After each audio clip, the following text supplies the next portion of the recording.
I'm definitely in video mode, rush video mode, trying to catch up, man. I'm back. It's your boy CJ Goodfella back with the Box Clinic and more.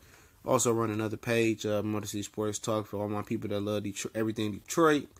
If you just so happen to be from Detroit, man, go over there and check me out, man. And that page is growing, faster than I expected. But we doing good work everywhere, man. And that's what we do.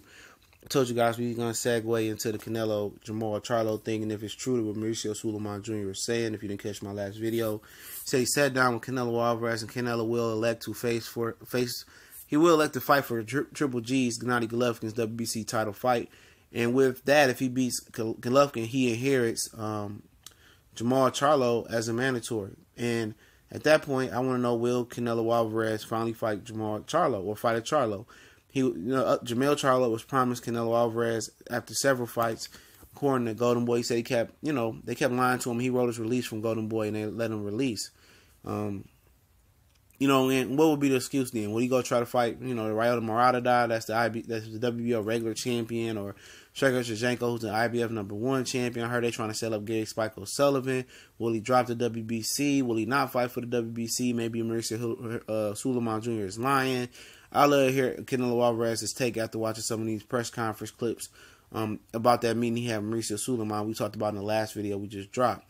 In my opinion, man, people are going to say, well, he fought Golovkin, why you got to fight Jermall Charlo? He proved himself and stuff of that nature. At the end of the day, if you elect him to fight for the WBC belt, and if that's what he truly does this time around, because he didn't fight for it the first time, I'm one of the few people that actually really knew that and really wasn't ignorant to that situation, because I actually read the articles and do research. I treat this as a full-time job, man. And I don't play with y'all, man. When I come with y'all with something, I try to keep it 100 and trill with y'all.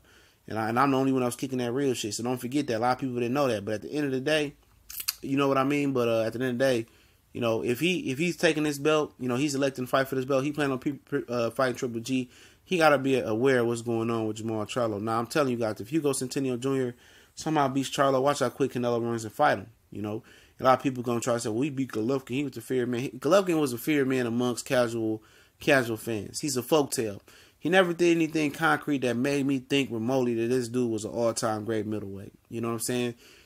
Beating 1,000 bums, I'm not, or subpar fighters, I'm not, that don't move me, man. That don't move me. And I ain't saying that he gotta live up to my expectations, because he don't. He don't give a fuck about what I think. And I don't give a fuck about, what he think, as far as whatever he coming up with. But, what it is I'm going to speak my opinion. I'm going to keep it real. He was match made perfectly. And at the end of the day, he avoided real challenges, man. He didn't try to go and fight Andre Ward. He didn't try to rematch Danny Jacobs for real. He thought Danny Jacobs was sweet. He had a chin. At the end of the day, if he was down on the cards, he was going to be able to land that equalizer and knock Danny out. Kell Brooks, tested him and showed people that he wasn't a man of steel. He wasn't a machine. He stepped outside his comfort zone in his matchmaking for the first 3 times. And 3 times, he struggled a little bit with Kell Brooks, got the knockout. To me, he lost to Danny Jacobs.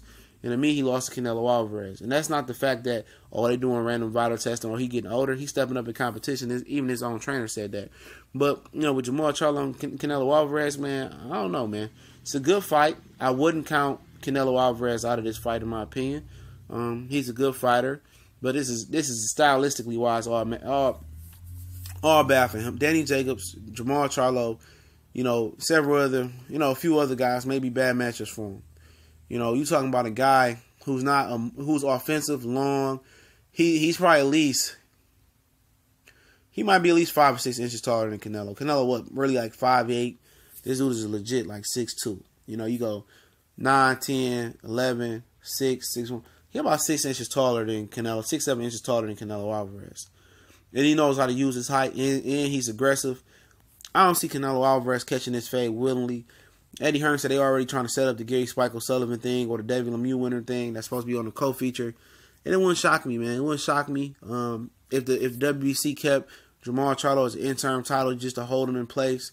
And I don't see them forcing their hand and making Canelo do something that he don't want to do again. I see them playing, Jermall Charlo. They're not going to force Canelo to fight this guy. They don't want to lose Canelo, especially if Canelo beat Triple G. He's going to be the hottest thing in boxing. They're going to want to be a part of making some of that money off Canelo sanctioning the body fees and being in the line with the face of boxing. They're not going to make him fight Jermall Charlo.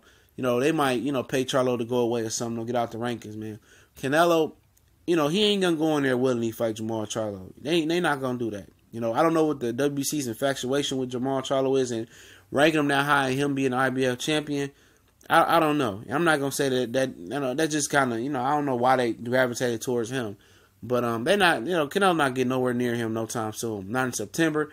They already talking about doing the third fight with Triple G. Jermall Charlo should just go ahead and try to make Billy Joe Saunders fight. And I know people say, oh, you want him to drop the WBC interim title belt. You just told May man that Errol Spence should drop his belt. Errol Spence got a belt. That's leverage. Interim belt, that's not leverage. If I can go get Billy Joe Saunders, get that WBO belt, at least I got a belt and I got leverage, and it's going to, drive my stock up in boxing. Being an interim champion don't do nothing. It just means you Canelo's or Triple G's little business. You feel me? And at the end of the day, being a business and being stroked around by the WBC where you're going to have to sue them through the Muhammad Ali Act, that's time consuming. You waste your time. You trying to retire at 30 for Jermall Charlo. You want Canelo in the ring. It ain't going to happen. No, it ain't going to happen unless Canelo wants it to happen. And his track record shows that, it's a 50-50 thing. But let me know who y'all think, when this matchup or how you think it's going to play out. They're going to fight each other.